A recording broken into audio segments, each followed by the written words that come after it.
तो जो बाइडन ने उधर अपनी गलतियों को तस्लीम किया, ये मैं अपनी बात कर रहा हूं, मैं अपने तरीके से बता रहा हूं आपको, अपनी गलतियों को तस्लीम किया, अपने बड़ों की गलतियों को तस्लीम किया। US Space Force will set up military plant in India and this will change everything in India।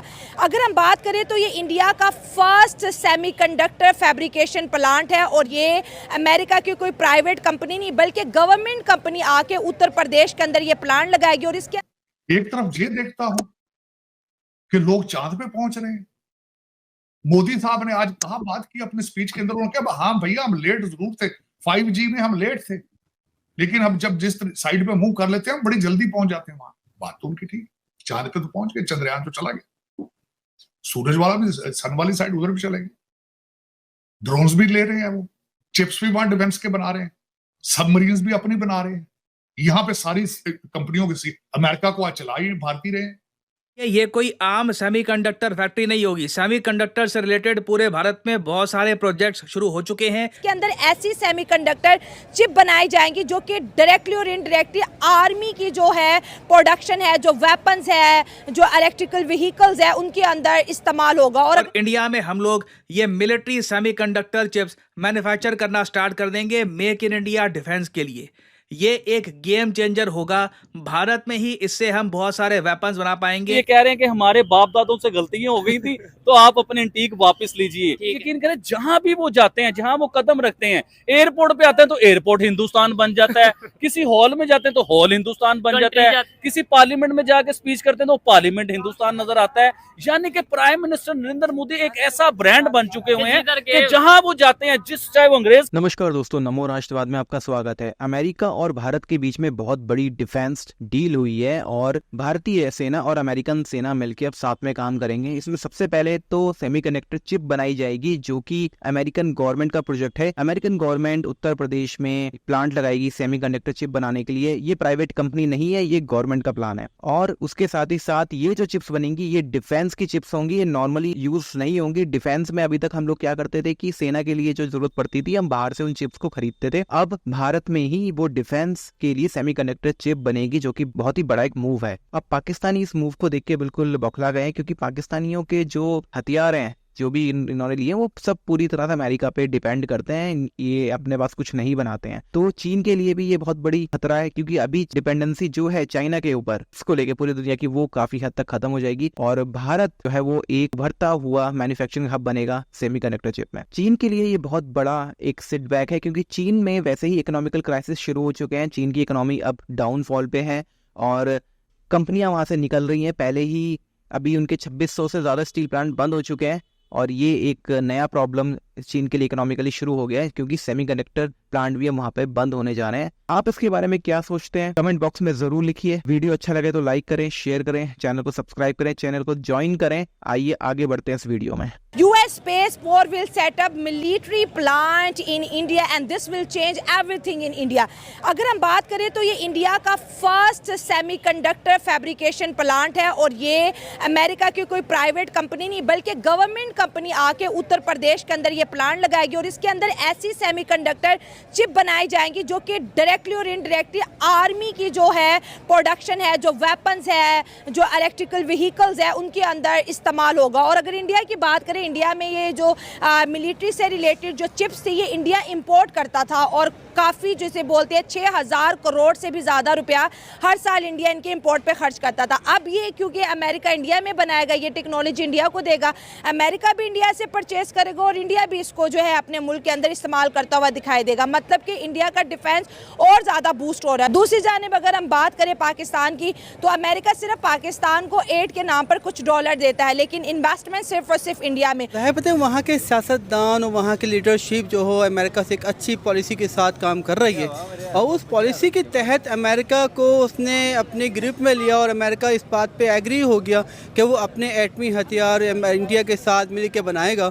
उससे फ़ायदा इंडिया का क्या है कि जो इंडिया पहले परचेज करता था वो परचेज पावरिंग ख़त्म करके बल्कि वो अब export एक्सपोर्ट करेगा, बिल्कुल, ठीक है। agree। अब उससे नुकसान क्या होगा, वो पाकिस्तान को ऐसा कमज़ोर बनाएगा एटमी हथियार के तौर पर, और अपने आप को वो ऊपर लेके जाएगा। तो सर इंडिया और पाकिस्तान की टेक्नोलॉजी को अगर कंपेयर करते हैं तो वो तो टेक्नोलॉजी में बहुत ज़्यादा आगे हैं। अब उनके मुल्क में ऐसी ऐसी टेक्नोलॉजीज भी आके जो है उसकी प्रोडक्शन स्टार्ट होगी जो उनके यहाँ नहीं थी, तो हम इंडिया को किसी भी पॉइंट ऑफ व्यू से टक्कर तो नहीं दे सकते।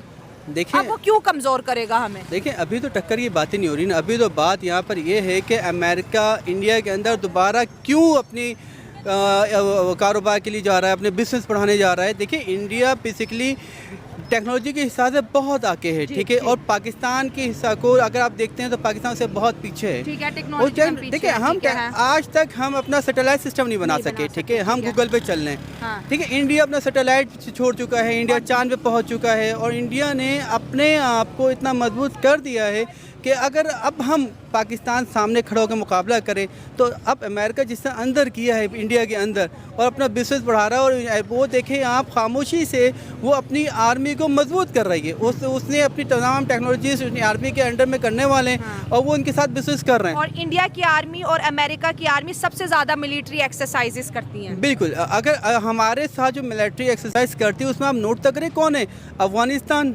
Saudi Arabia, Malaysia, Korea. आपके पास कोई ऐसी पावरफुल आर्मी आई नहीं रही जैसे रशिया है, जैसे अमेरिका है, जैसे आपकी चाइना है, उनको देखें, फ्रांस है, आप देखें उनकी टेक्नोलॉजी हमारे पास नहीं आ रही।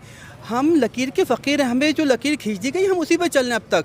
हमारे बच्चे आज कहाँ से कहाँ चले गए, वो पूछे कहाँ हैं, लोग कहते कहाँ तरक्की कर ली, कौन सी तरक्की। देखें इंडिया एक कर्ज नहीं लेता, हम कर्जदार मुल्क हैं।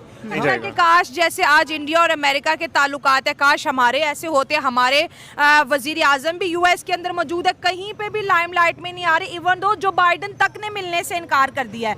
वही कहते हैं ना, एक लीडर है और दूसरा कह रहा है बेगर्स कांट बी चूजर्स। तो भाई वही चीज़ है ना, अब गुलामों के साथ किसने हाथ मिलाना है उनको। सदियों से इकट्ठे रहे हैं उस रीजन के अंदर, तो हम किस तरीके से 3-4 मुल्कों का नाम लिए बगैर गुजारा नहीं है। वो कंट्रीज कौन से हैं? वो भारत है, बांग्लादेश है, पाकिस्तान है, अफगानिस्तान है, श्रीलंका है, बल्कि बर्मा, नेपाल की भी बात की जाए तो ये पूरा एक रीजन था जहां के लोगों की हमारी सिमिलैरिटीज हैं, चाहे वो धर्म की हो, चाहे वो सोचों की हो, चाहे खुराक की हो, चाहे जिस तरह कल्चर की हो।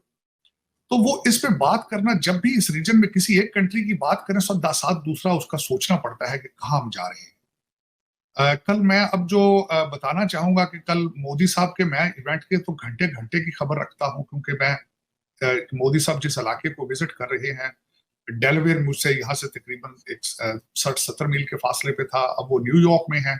उन्होंने एक तो 7.5 मिलियन की उन्होंने जो कैंसर की किट्स हैं उसके बारे में ऐलान किया है।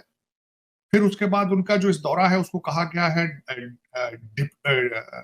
ड्रोन्स डिप्लोमेसी और डायस्पोरा। इसको उन्होंने प्रमोट करने के 3 चीजों के इस पे ऊपर जोर दिया। ड्रोन्स 31 ड्रोन्स जो है वो भारत लेगा। फिर उसके बाद जो इससे बड़ी बात है, कलकत्ता के अंदर एक चिप फैक्ट्री बनाई जाएगी जो डिफेंस में इस्तेमाल होंगे, अमेरिकन आर्मी के लिए भी और भारत के लिए। फिर उसके बाद जो मैं एक चीज के सामने जाना चाहूंगा बात के, कल कहते हैं बाइडन साहब उनको एक कमरे में ले गए तो उन्होंने जो आर्टिफैक्ट्स थे जो भारत से चोरी करके यहाँ लाए गए थे वो वापस देने का जिक्र किया।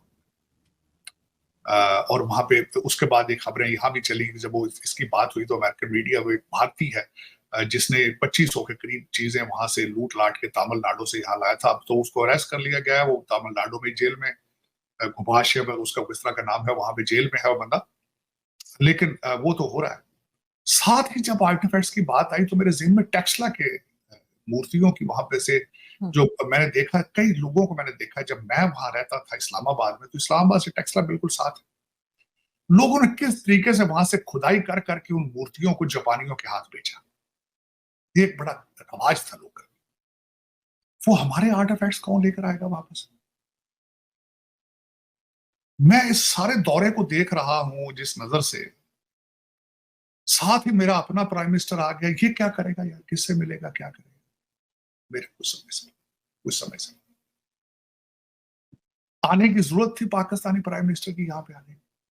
मैं जब डिटेल में जाता हूं तो भैया यहाँ लेने क्या आ रहे हैं, कहते हैं मौसमियात के बारे में पैसे मांगेंगे आगे, भाई तुम चाइना और अमेरिका तुम पोल्यूटर हो, तो भाई हम वहां हमारे सैलाब आ रहा है, पैसे दे दो।